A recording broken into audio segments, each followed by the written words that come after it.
எங்கள் அப்பு நந்தகோபால அப்பாவுடைய விருப்பத்திற்காக 3 விவரங்களை கேட்டிருக்கிறார். ராம காவியத்தில் வில்லனாக வரும் ராமனுக்கு எதிரியாக என்ற வார்த்தையை பயன்படுத்திருக்கலாம். வில்லனாக வரும் ராவணேஸ்வரன் சீதையை மட்டுமா தூக்கி சென்றார், வேறு ஒரு பெண்ணையும் கடத்தி சென்றான். அது யார், எப்பொழுது, ஏன் என்ற விவரத்தை கேட்டிருக்கிறார்.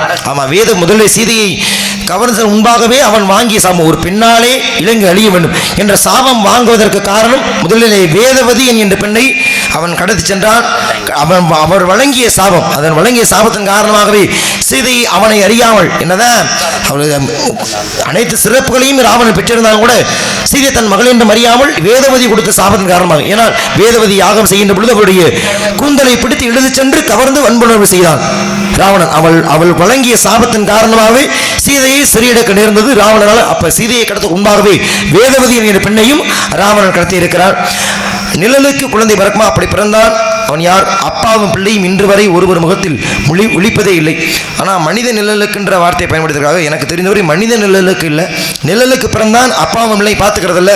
அது என்ன காரணம் புராணம் சொல்லுது அப்படின்னா, தேவகுரு பிரகஸ்பதி, அசுரகுரு சுக்ராச்சாரியார் இருவருமே உடன்பிறந்த சகோதரர்கள். ஆனால் இவர் தேவர்களுக்கு குருவா போயிட்டாரு. யாரு, பிரகஸ்பதி. சுக்ராச்சாரிய அசுரர்களுக்கு குருவா போயிட்டார். ஆனால் சுக்ராச்சாரியருக்கு தெரிந்த ஒரு மந்திரம் பிரகஸ்பதி தெரியாது. என்ன, இறந்தவரை உயிர்ப்பிக்கக்கூடிய சஞ்சீவனின்ற மந்திரம் பிரகஸ்பதி தெரியாது. அப்ப தன்னுடைய பிள்ளை கசனை அனுப்பி மந்திரத்தை கத்துக்க வச்சுட்டார். கத்துக்க வச்சது தெரிஞ்சுக்கிட்டார் பிரகஸ்பதி. தன்னுடைய சீடர்களான தேவர்கள் அழைக்கிறார். சூரியன், சந்திரன், அருணன், வருணன், இந்திரன், அக்கினி, வாயு எல்லாரையுமே அழைத்து மந்திரத்தை கத்துக்கிட்டு கூப்பிடுறாரு. எல்லாரும் வர்றாங்க, மந்திரத்தை கத்துக்கிறாங்க.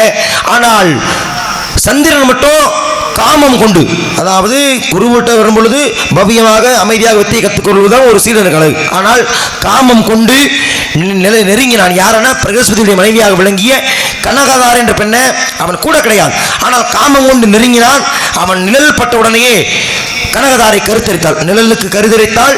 கருதரித்து பிறந்தவன் தான் புதனாகப்பட்டவன். அவன் தான் சந்திரனுடைய மகன் தான் புதன். இன்னைக்கு நவக்கிரகத்தில் புதனும் இடம்பெறுகிறார், சந்திரன் இடம்பெறுகிறார். ஆனால் தன்னுடைய பிறப்பை கேள்வியுற்று புதன் கோபம் கொண்டான் தன் தந்தையின் மீது. அதாவது ஒரு குரு அப்பா மாறி, குருவுடைய மனைவி அம்மா மாறி, அம்மா மாதிரி நினைக்க வேண்டிய குரு பத்தினியை காமம் கொண்டு நெருங்கி தான் பிறந்ததால் தன் தந்தையை எதிர்த்து சண்டையிடான். அதன் பிறகு இன்னைக்கு நவக்கிரகத்துக்கு கோயிலில் பார்த்தோம் அப்படின்னா சந்திரனும் புதன் மட்டும் எப்பவுமே நேருக்கு நேர் பார்த்துக்க மாட்டாங்க. ஏன்னா புறமுது காட்டினை எப்பொழுதும் இருப்பார்கள். காரணம்